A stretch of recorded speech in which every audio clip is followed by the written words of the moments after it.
हाँ जी, good afternoon students. हमने हमारी पिछली क्लास के अंदर रहीम के जो दोहे हैं वो सारे पढ़ लिए हैं। आज क्या है, हम उनके आगे क्वेश्चन आंसर जो हैं डिस्कस करेंगे। तो सबसे पहला आपका प्रश्न है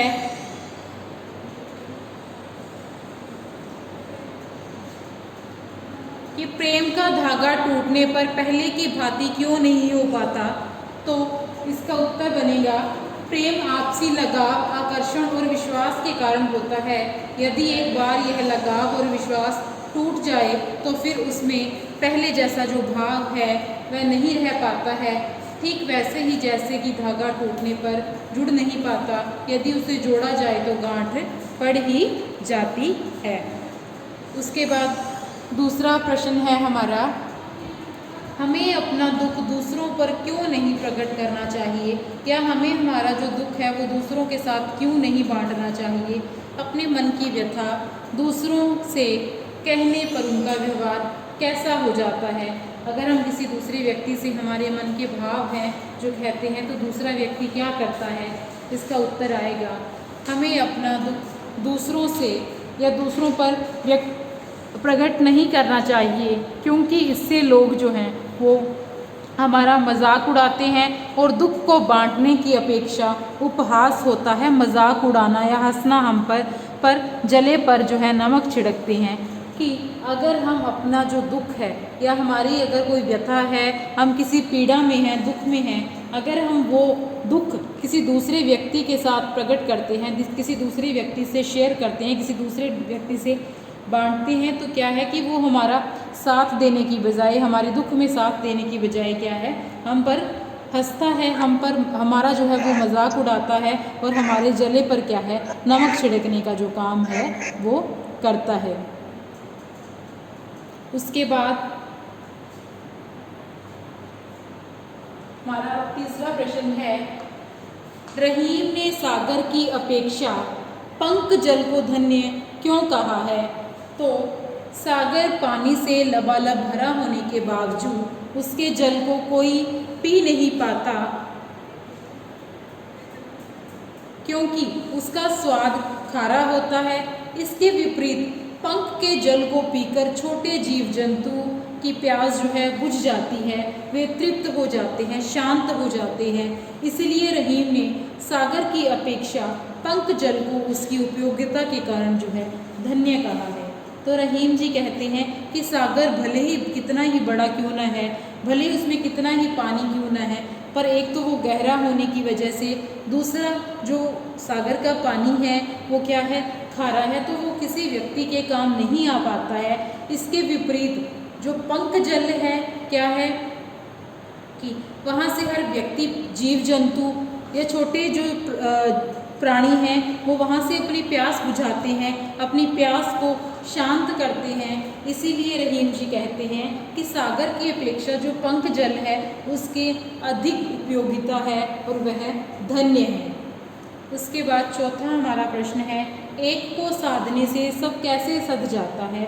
यदि उत्तर है, यदि व्यक्ति लालचपूर्ण विचारों को त्याग कर संयम एवं नियम से सबसे महत्वपूर्ण कार्य करे तो उसके संपूर्ण कार्य सुचारू रूप से संपन्न एवं सफल होते हैं।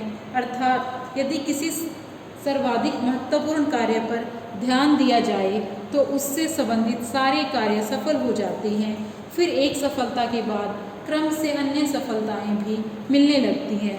तो एक को साधने से सब सध जाते हैं का मतलब है कि अगर हम एक टाइम पे 2-3 कार्य अगर करने लगेंगे तो हम किसी में भी सफल नहीं हो पाएंगे, पर अगर हम एक समय में एक कार्य पूरी ध्यान से करेंगे, संयम और अपने पूरे त्याग और नियमों के साथ करेंगे, तो क्या है कि जो हमारा कार्य है वो अच्छे ढंग से संपूर्ण हो और जो हमारा काम है वो अच्छे रूप से पूरा हो पाएगा, सफल हो पाएगा। तो इसीलिए हमें एक समय में एक ही काम करना चाहिए। अगर हम एक समय के अंदर 2-3 कार्यों में ध्यान देंगे तो हमारा जो काम है, कोई भी काम जो है वो सफल और सुचारू रूप से संपन्न और सफल नहीं हो पाएगा। उसके बाद 5वां प्रश्न है, जलहीन कमल की रक्षा सूर्य भी क्यों नहीं कर पाता है। तो यद्यपि सूर्य कमल का पोषण करता है, परंतु पानी नहीं होता तो कमल सूख जाता है, क्योंकि कमल को पुष्पित होने के लिए जल की आवश्यकता होती है। अतः कमल की संपत्ति जल है, उसके न रहने पर सूर्य भी उसकी सहायता नहीं कर पा सकता है। जैसे यहाँ पे इन्होंने कमल और सूर्य की और पानी की बात की है। अगर हम मनुष्य जीवन के बारे में भी सोचें, हाँ, ये ज़रूर अच्छा है कि सूर्य हमारे लिए अच्छा है, सूर्य की रोशनी हमारे लिए बहुत लाभदायक है। बट अगर एक अकेला सूर्य हो और पानी ना हो हमारे पास, तो क्या है, हम जीवित रह सकते हैं? नहीं। उसीलिए कहा है कि कमल को भले ही मतलब फलने फूलने के लिए सूर्य की रोशनी की ज़रूरत है, पर उसके साथ साथ क्या है कि उसे पानी की भी ज़रूरत है, जिसके कारण क्या है कि वह पुष्पित हो पाता है, खिल पाता है, अच्छे से वो बढ़ पाता है। अगर सिर्फ सूर्य की रोशनी ही उसे मिले तो क्या है, कमल थोड़े ही दिनों के अंदर क्या है, सूख जाता है। उसके बाद अगला हमारा प्रश्न है, अवध नरेश को चित्रकूट क्यों जाना पड़ा था? तो अवध नरेश अर्थात अवध के नरेश कौन थे? श्री राम।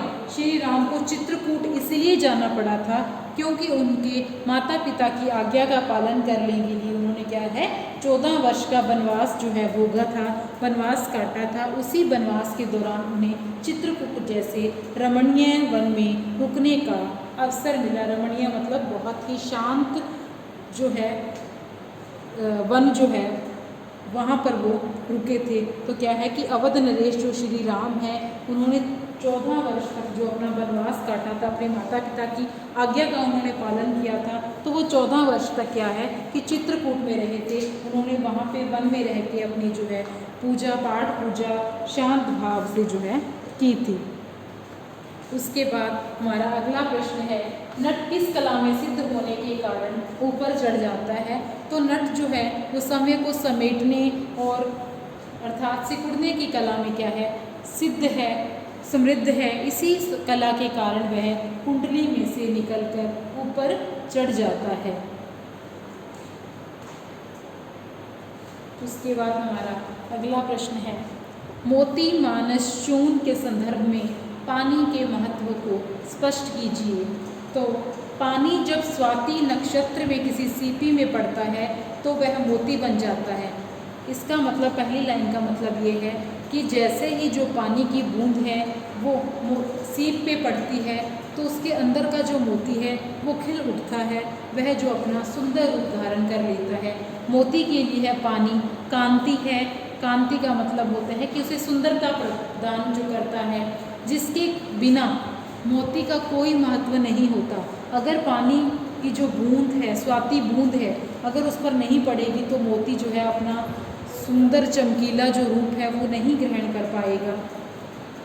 उसके बाद है व्यक्ति। मानुष का पूछा, मोती का हमने कर लिया। उसके बाद है मानुष। मानुष का मतलब मनुष्य, व्यक्ति। व्यक्ति के लिए पानी अर्थात सम्मान बेहद आवश्यक है, क्योंकि बिना सम्मान के मनुष्य का जीवन जो है वो निरर्थक है।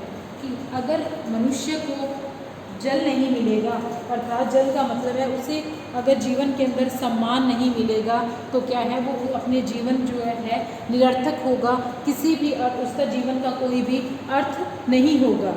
उसके बाद है चूर्ण। उसी प्रकार चूर्ण अर्थात आटे का प्रयोग पानी के बिना जो है संभव नहीं है।